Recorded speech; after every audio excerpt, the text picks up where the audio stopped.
And for our final session, please welcome our Advisory Council member, Dien Yuen, who is an assistant professor of philanthropy at the American College of Financial Services, where she also serves as the executive director of the Center for Philanthropy and Social Impact.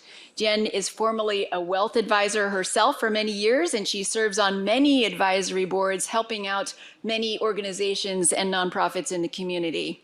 She's going to switch up our format a little bit, and it's going to be very interactive because there's a lot of bottled up energy that we have in this room here.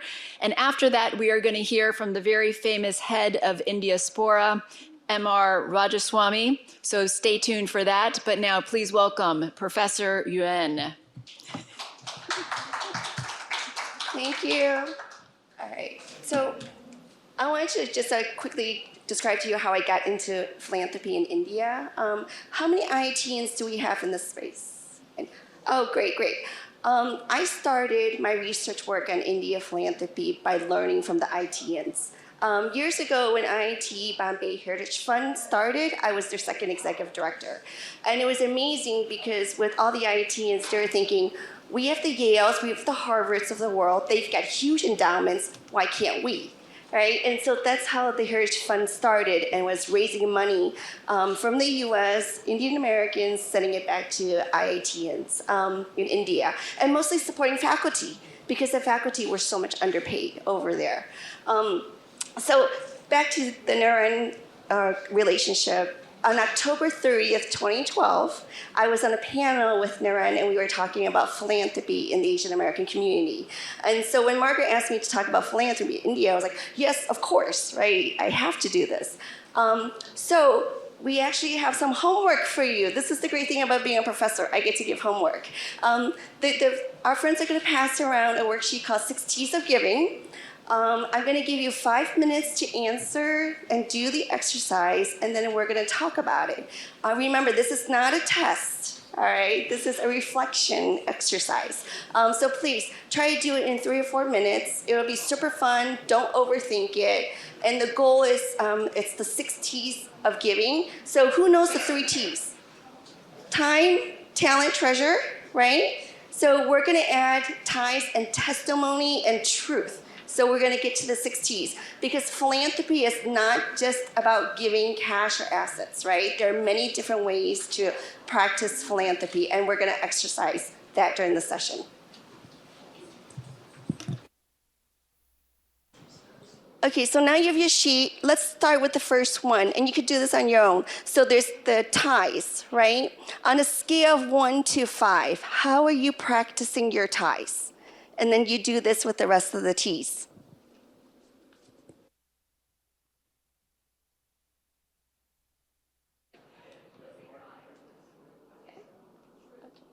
Okay. So eventually it looks like a spider. So if you start with like ties, drag it to the number that you would say. It's 1, 2, 3, 4, or 5. Just draw a line to the number. Eventually it'll look like a spider.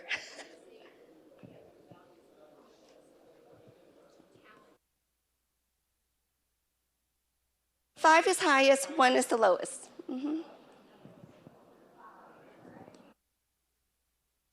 There's no right or wrong, and it is not a test, all right? Once you're done with the spider, I'd like you to answer the 2 questions on the bottom. I'd like to pick one. Would you like to do more of? Would you do less of? What would you like to change? Okay, so now that you've done the exercise, I'd like you to go find someone in the room that you do not know. Someone that you do not know in this room, and I would like you to share with them what you think, what you would like to do more of, and what would you like to do less of. It has to be somebody you don't know.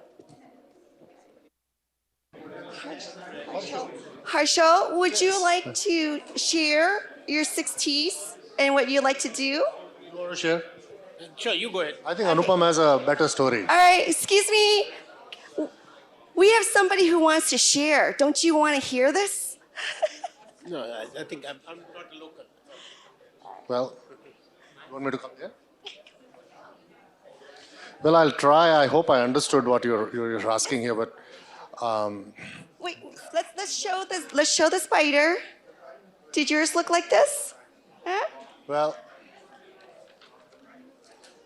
now when it comes to the 60s, treasure, how much are you giving? I mean, I think whatever you give, it's never enough, right? I mean, it's always a tryst with yourself.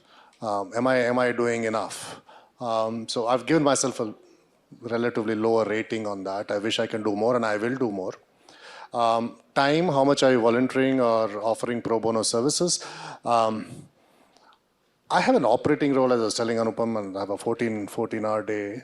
But with my job, I try to volunteer. I've joined a few nonprofit boards, and I'm trying to spend as much time as I can over the weekends. So I think I'm getting there. I really do want to do more. Do you want me to go through all 6? Or? What would you like to do? Yeah, so I do want to improve my score on talent, which says how much are you bringing your talent to bear to impact the communities and causes you care about. So I think I definitely need to improve that. Looking at maybe making more time every week to make an impact on the causes that I care about. I'm sure Margaret will call you. Yeah? Thank you. Let's give her an applause. Thank you for sharing. All right, so I pointed this exercise was to share that once, and especially in our communities, in Asian communities, right? Cash and assets and giving is wonderful. Financial assets are great, but sometimes our ties in the community are worth just as much, right? So when we think about philanthropy, we need to have a broader perspective of what we mean by philanthropy. And I think the most important one is truth down here. I think that's something we have to constantly reflect on. Are we aligned? Right? Are our values aligned, and what we're practicing aligned with our heart? So philanthropy is always a balance between the heart and the mind. And I'm gonna, sorry, my clicker doesn't work.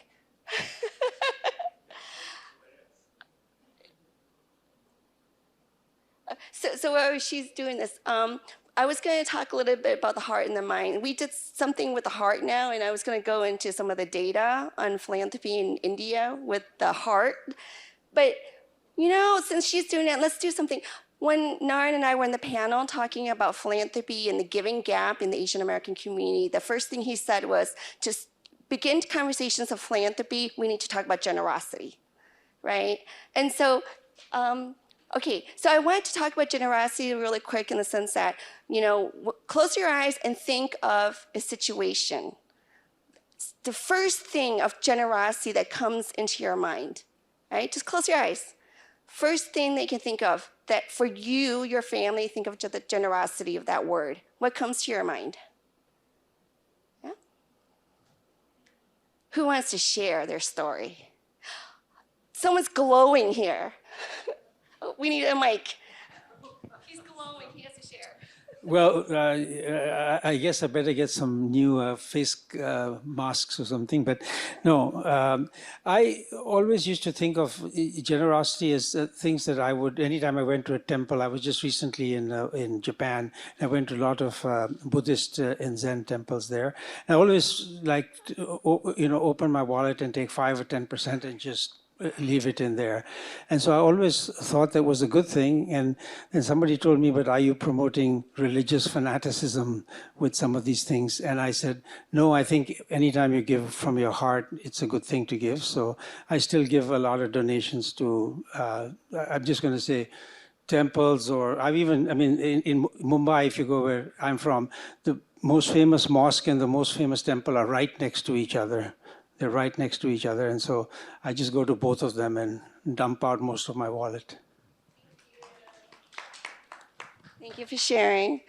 Okay, so I do a lot of research work all over the world, and I also teach in Singapore and Hong Kong as well. And one of the things that I teach advisors. I teach wealth advisors, estate planning attorneys, and tax attorneys how to have the philanthropic conversation with their clients, right? And a lot of times taxes come up, but not always, right? Depending on the infrastructure of their country. So in India, I thought this was really interesting to pull out. And Bain and Company and Dasra does this report every single year. It's the Indian Philanthropy Report.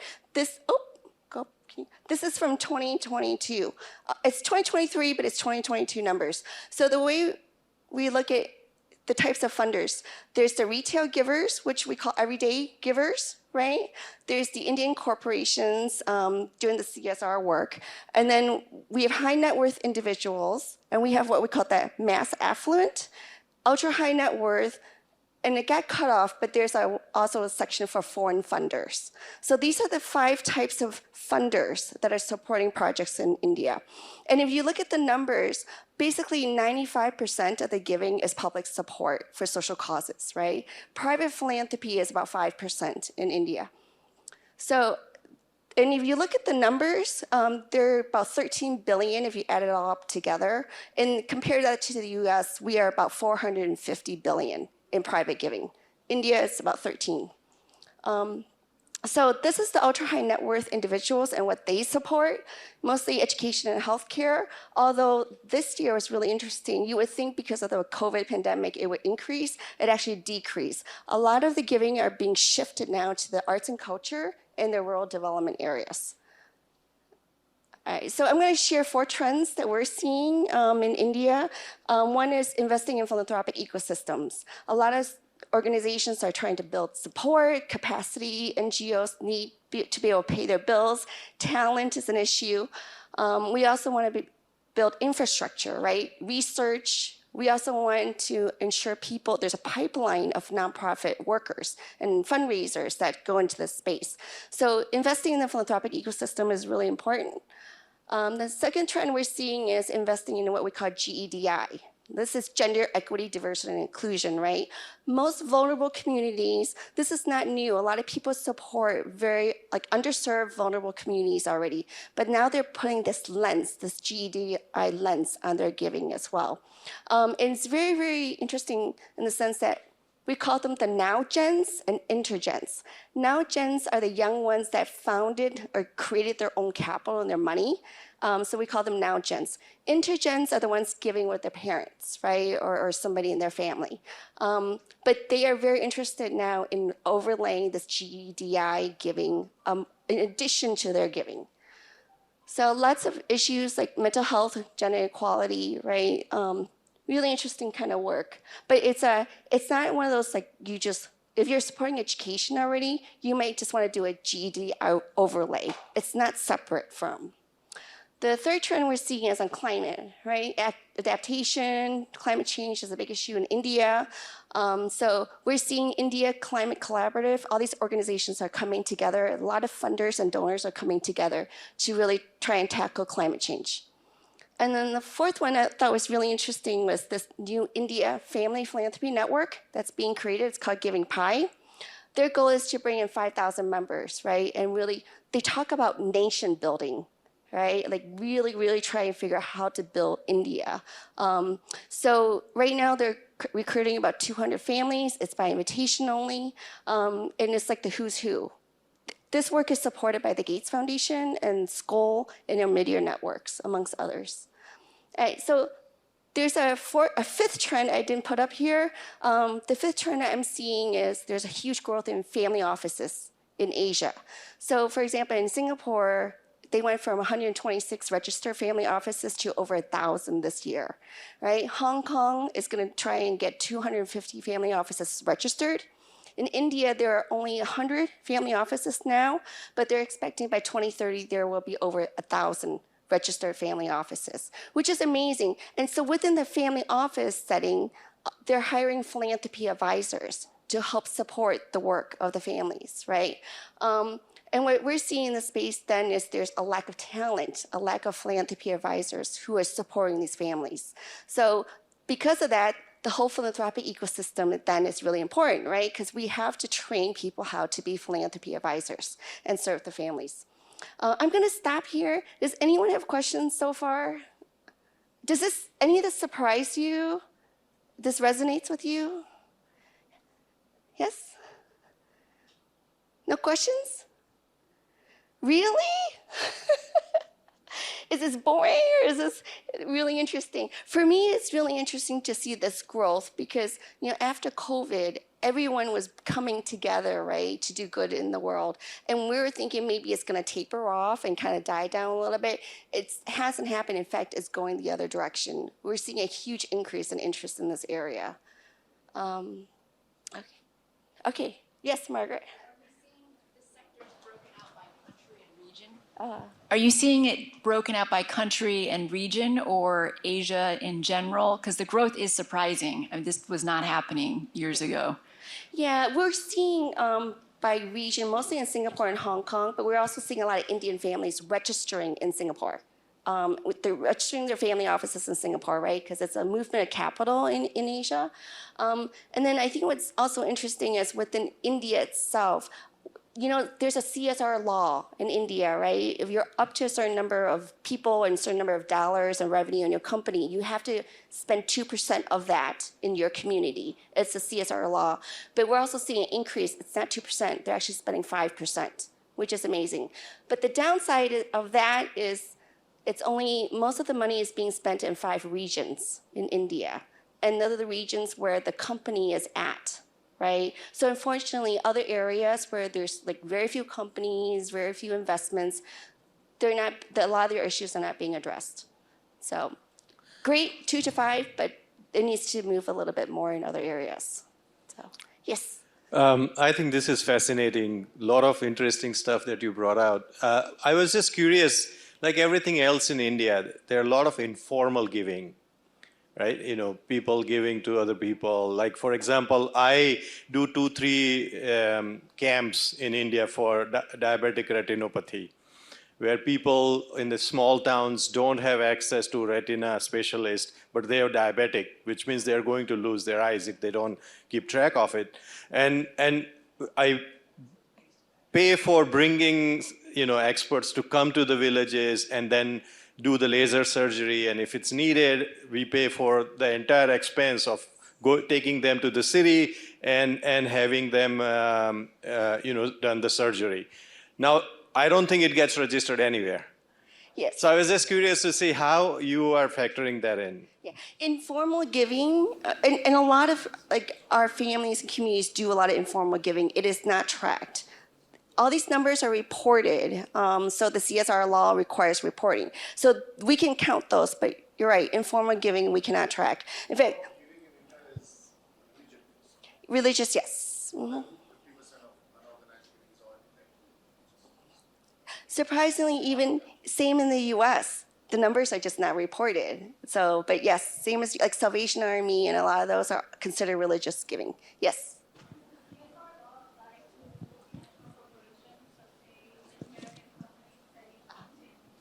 Like an Intel?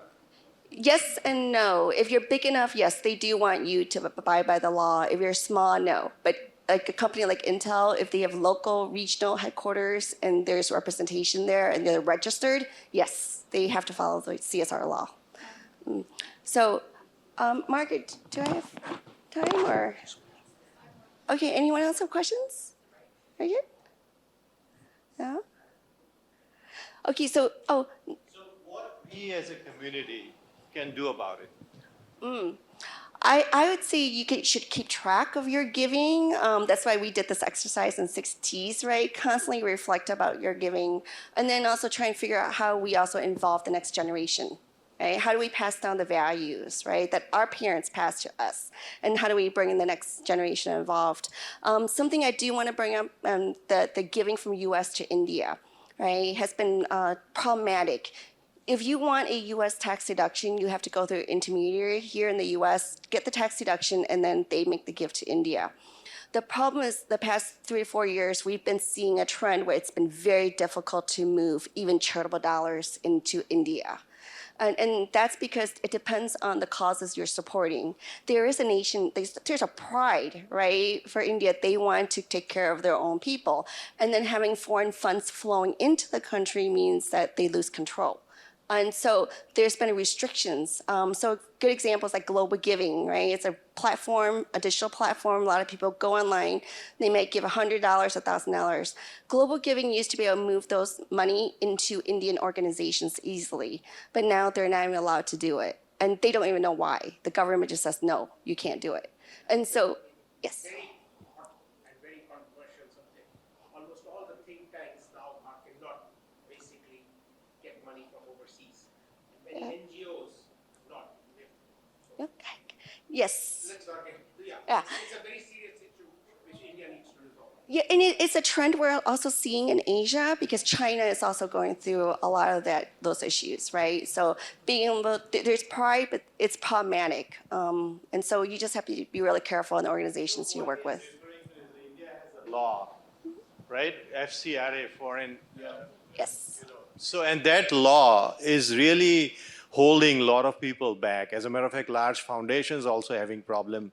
So is there something, I mean, as a community, as a society perhaps, or maybe some other policy think tank can look into it? Or MR, what are your thoughts on that? Yeah. Emma, please come up, please. So the FCRA has been done by all governments, even the previous government, this government.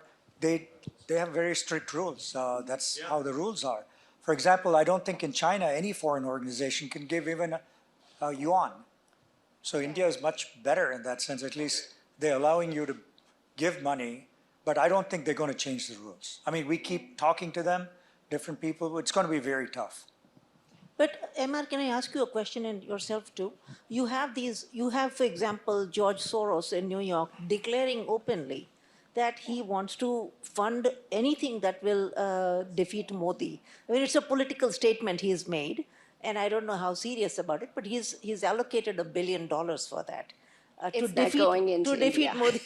So how is that going to happen? Any idea, or just give me your high-level thoughts. How's that going to happen? I'm curious as to, how do you get so much into the thick of Indian politics from outside like that? Emma, do you want to take that one? Amit is in India. What do you think? Yeah, seriously, what do you guys think? I'm curious. No, I think one, we should not criticize as to who's funding or whatever. In fact, the criticism for people who are funding political parties out of India, people who moved to United States in the 1970s, the Indians, they are funding the BJP. So there could always be a negative story around that as well. So somebody feels for it, and the Open Society network that George Soros runs, he runs it. He also does a good job of things, not that he's only talking about useless stuff or whatever. He's made an explicit statement which seems to be political. That's where it is. But I think we should, but there are smarter ways in which you can invest. It is not necessary that you need FCRA. There are smarter ways. And I can just tell you that if you are, I think the problem is that the foundations tend to believe that only FCRA is required. They can actually create a contract and then still give the money. So if any person who's out there or a company who's there, he says that I'm going to do a contract and I'm going to deliver this. You pay 18% GST, it works. FCRA is not required. So basically, it can be a for-profit entity in some sense. Even a not-for-profit can do that. So there are smarter ways of doing it. But there's also interest in growing philanthropy, homegrown philanthropists, right? And so that's why a lot of these the collaboratives are coming. And look at the giving pledgers, right? Between Gates going over to India, there are people actually raising their hand now and saying, I want to join the Giving Pledge. And so you see a lot of Asian philanthropists and Indian philanthropists signing up.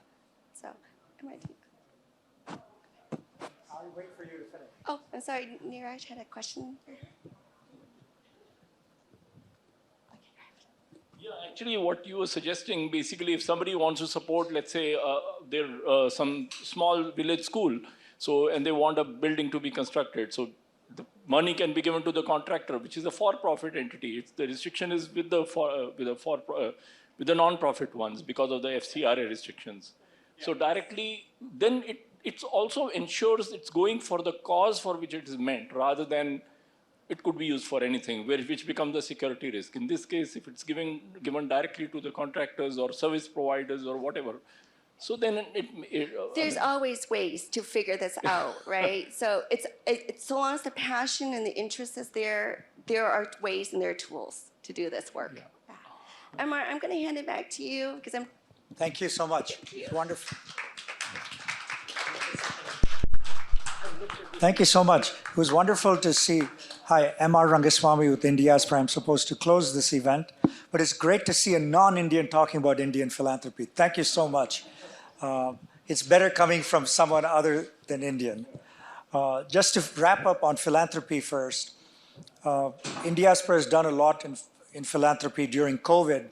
We ran a campaign called Chalo Give that gave, in 1 month, we were able to raise between us and our partners $15 million for giving to India. So during a crisis, these things happen. The question you brought up was, when a crisis is over and it's a regular business, how do you keep those dollars going, right? That really is the challenge.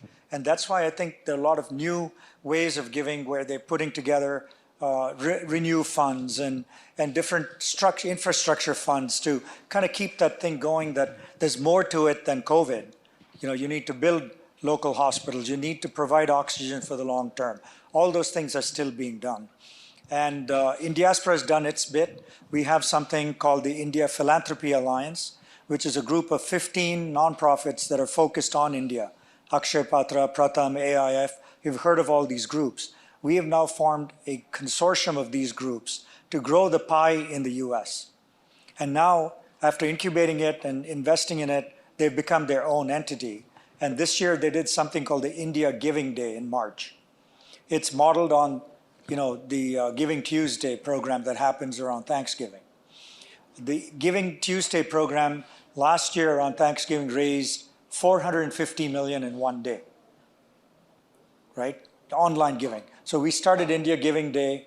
The first year, 1.4 million. That's a good start. In 1 day, we raised 1.4 million. Hopefully in 2, 3, 5 years, it'll be 10 million, 20 million. So that process has started. It's going to take time. The other organization that we have done a joint venture is Give. There's an organization in India called Give.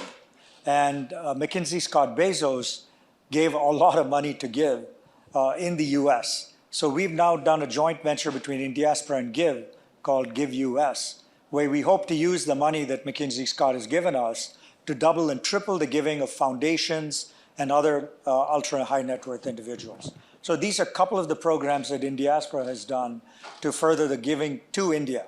Now, that's only one part. All of us live in the US. Most of us are American citizens. We created our jobs here, our wealth here. So we owe it to give back to the US. And that's a component that you didn't cover that I want to cover. And this can be done in many ways. We are exploring it in Diaspora, a set of programs called Give Where You Live. So if you're living in Palo Alto, can you give to organizations in Palo Alto? And you can do that in many ways. You can volunteer at different organizations. You can give to local organizations. With tech companies, we're starting a program called Collective Careers. We are encouraging Indian American CEOs in the Valley to hire underprivileged people. So a lot of these things are being done locally. We're even examining, there's so many Indian doctors. Can they do a medical camp on a weekend in East Palo Alto rather than just going to India for a medical camp?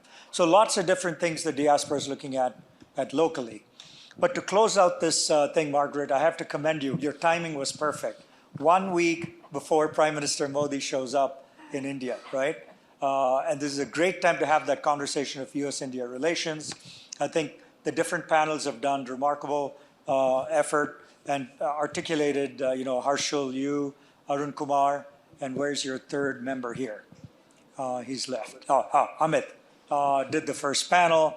Then we had, Manthan and Jonathan do an incredible. Did I leave someone out in the middle? No, but it's right there. I shouldn't be asking you. Okay.